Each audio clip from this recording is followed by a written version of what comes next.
پٹھان کو افغان کہتے ہیں۔ افغان اس لیے کہتے ہیں کہ افغان حضرت سلیمان علیہ السلام کے بیٹے کا نام تھا، اور ان کو جنات کی زبان سے پیار ہو گیا تھا، تو انہوں نے اپنے والد حضرت سلیمان علیہ السلام سے کہا کہ آپ جنات کو کہیں کہ مجھے اپنی زبان سکھائیں۔ سلیمان علیہ السلام نے اپنے بیٹے کی درخواست قبول کی اور جنات کو حکم دیا کہ افغان کو جنات کی زبان سکھائی جائے۔ وہ زبان بعد میں پختون کے نام سے پہچانی گئی۔ پٹھان کی اصلیت اور قومیت کے بارے میں جو دلائل ہیں وہ یہ کہ پٹھان حضرت ابراہیم علیہ السلام کی اولاد میں سے ہیں اور حضرت اسحاق علیہ السلام کی اولاد ہیں، اور قومیت سے بنی اسرائیل ہیں۔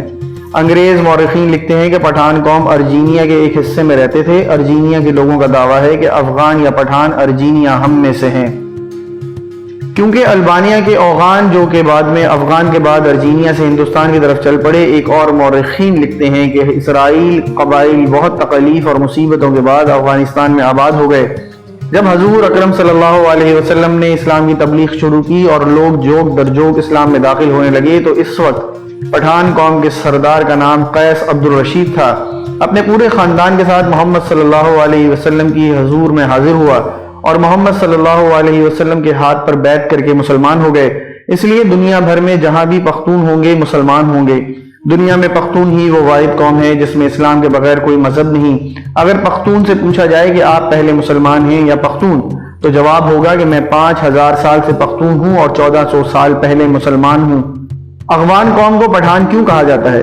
جب کافروں نے مکہ پر قبضہ کر لیا تو حضرت محمد صلی اللہ علیہ وسلم نے حضرت خالد بن ولید رضی اللہ تعالیٰ عنہ کو حکم دیا کہ جاؤ اپنے افغانیوں کو بلاؤ جہاد کے لیے۔ خالد بن ولید رضی اللہ تعالیٰ عنہ افغانستان چلے گئے اور افغان سردار قیس عبد الرشید کو حضور اکرم صلی اللہ علیہ وسلم کا پیغام ارسال کیا۔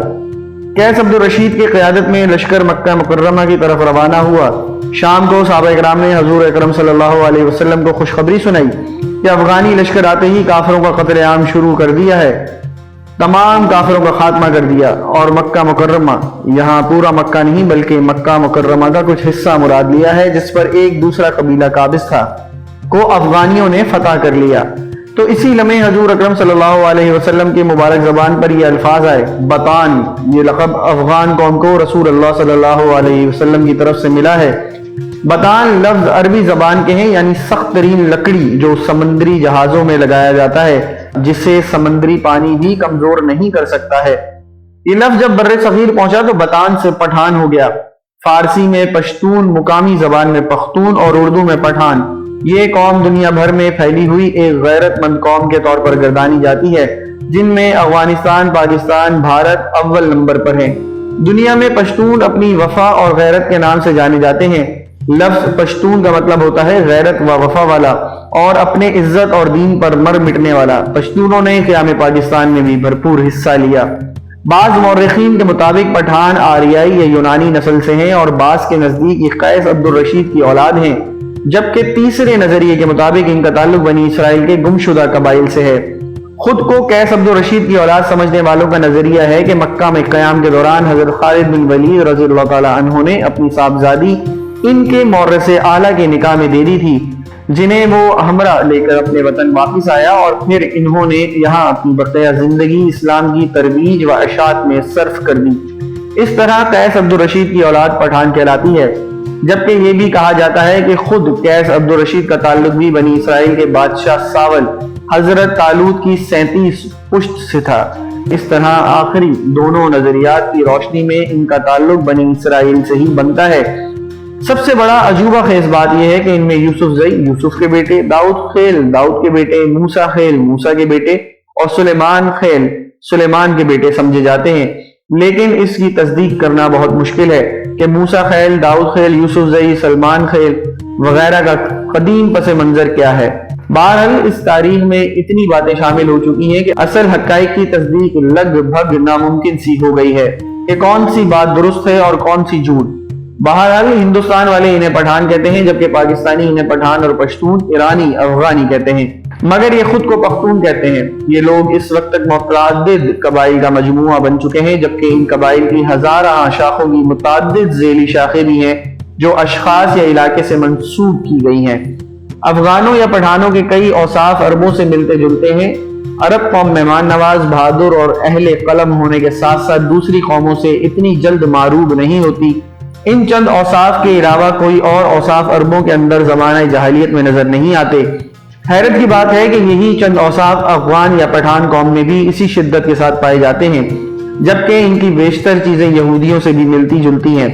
نسلی طور پر دونوں اپنے آپ کو دنیا کی بہترین قوم تصور کرتے ہیں، مذہبی طور پر سخت ہیں اور سر پر ٹوپی رکھنے کا رجحان بھی عام ہے، جبکہ اس کے علاوہ بھی کئی رسم و رواج مشترک ہیں۔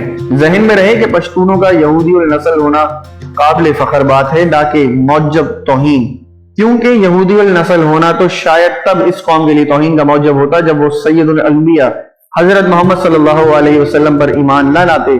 تو ان کی غیرت کی بلندی اور ایمان کی عظمت کا نشان ہے کہ یہودی النسل ہوتے ہوئے بھی نبی و آخر الزمان صلی اللہ علیہ وسلم پر ایمان لے آئے، کیونکہ یہ وہی آخری نبی ہیں جن کے اوصاف تورات و انجیل میں مذکورہ ہیں اور جن کی وجہ سے ہی اہل کتاب آپ صلی اللہ علیہ وسلم کی ایک نجات دہندہ کے طور پر منتظر بھی تھے، لیکن بعد میں انہوں نے محض اس جلن اور حسد کی وجہ سے حضرت محمد صلی اللہ علیہ وسلم کی نبوت کا انکار کیا کہ ان کا تعلق بنی اسرائیل سے نہیں تھا۔